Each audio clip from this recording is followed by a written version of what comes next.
Vamos imaginar agora que eu queira retornar uma outra coisa. Vamos imaginar xdf.iloc. Vou colocar simplesmente 0. O que ele vai me retornar? Olha só.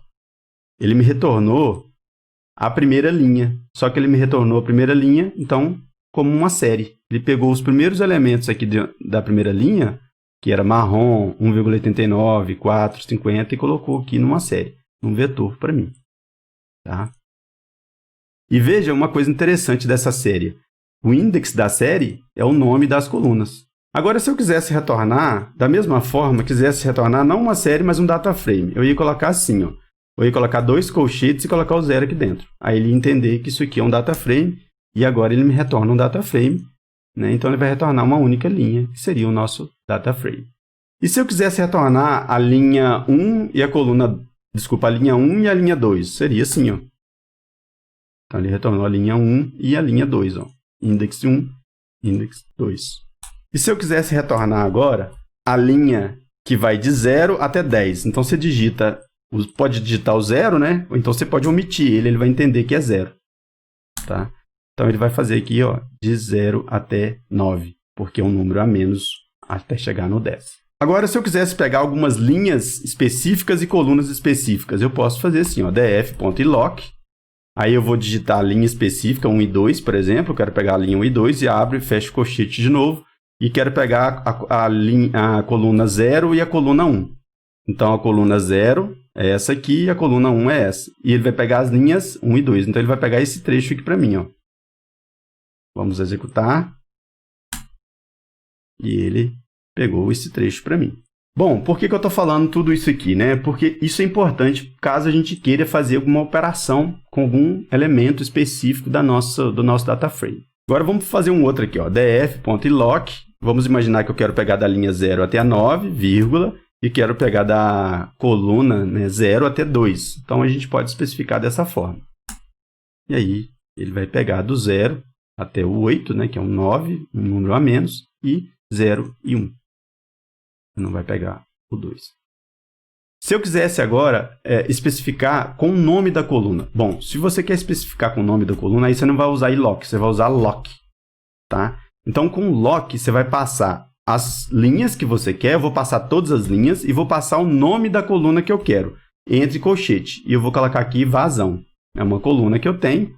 Então, eu vou pegar vazão, vou pegar todas as linhas. Então, ele vai me retornar aqui um data frame com uma única coluna. Está aqui, ó. Vazão, ele retornou esse data frame. Tá vendo? Pegou todo mundo, todas as linhas, mas somente a coluna vazão. E se eu quisesse pegar vazão e pressão, você pode colocar vazão, entre aspas, e eu coloco uma outra aspas aqui e coloco pressão, por exemplo. E agora ele vai pegar para mim as duas, ó. Então, vazão e pressão. Então, eu estou com um novo data frame. Pessoal, e agora vamos imaginar o seguinte, eu quero pegar, por exemplo, vazão que seja maior que 1.5. Então, nesse caso, você vai fazer assim, ó, x é igual a df, aí não precisa colocar loc, você vai só especificar a coluna que você quer. Então, a coluna que eu quero é vazão. Tá? Especifiquei a coluna maior que 1.5. Então, o que ele vai fazer? Olha só. Ele vai me retornar um x com verdadeiros e falsos. Falso é onde a vazão não é maior que 1.5. Tá? E onde ela é maior que 1.5, ele me retorna true. E para que isso serve? Serve para isso aqui. Ó. Vamos imaginar que eu quero criar agora um data frame, que vai ser o meu x1, que vai ser o dataframe.loc, e eu vou passar para ele localizar para mim onde tem os positivos, ou seja, true. Quando eu seleciono e dou Ctrl Enter, ele me retorna, olha só, somente o dataframe onde a vazão é maior que 1.5.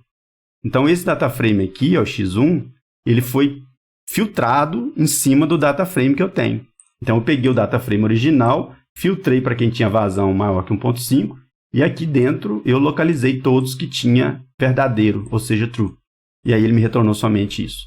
Aí você pode pensar, Sarve, mas se eu quisesse com vazão maior que 1.5, e se eu quisesse, por exemplo, e pressão, e a gente passa o i comercial, eu vou colocar entre parênteses e vou fazer o seguinte, ó, e pressão, e essa pressão menor e igual a 3, por exemplo. Tá? Então, o formato é esse. Então, eu vou selecionar isso aqui tudo, essas duas linhas, Ctrl Enter, veja só o que ele fez. Ó. ele me retornou verdadeiro e falso para quem tinha, ok. Olha só, vou mostrar para vocês aqui que vai ficar mais fácil. Vazão maior que 1.5. É verdade? Sim. E pressão menor que igual a 3. Não é verdade. Por quê? Porque pressão aqui é maior que 4. É igual a 4. Então, não é menor ou igual a 3. Se esse tem que ser verdade e esse tem que ser verdade, então um deles não é verdade, então é falso. Vamos ver um verdadeiro. Ó. Esse aqui, ó, linha 4. Então, o 4 é verdade. Ó. Por que é verdade? Porque a vazão é maior que 1.5 e a pressão é menor e igual a 3. Os dois são verdades. Quando os dois são verdades, então é verdade. Ou seja, ele me retornou. Por que ele fez isso? Porque eu coloquei aqui E. Né? E aí, quando eu faço a seleção agora desse meu X aqui, ó, o que ele vai me retornar? Ele só me retorna um data frame que tenha vazão maior que 1.5 e pressão menor ou igual a 3. Ó, todos. Ok? Então é isso que ele fez. Ele fez uma filtragem para a gente no nosso banco. Se você pensar, mas eu queria que fosse maior que 1.5 ou menor ou igual a 3. Aí você pode fazer também. Só que aí você vai ter que colocar um pipe aqui. Tá? Que é essa barrinha vertical. É uma operação que seria extremamente complexa se a gente fosse fazer via código, né? Ou mesmo no Excel, seria extremamente complicado de fazer. E aqui a gente faz com 2 linhas de código. Se eu quisesse, por exemplo, fazer a média.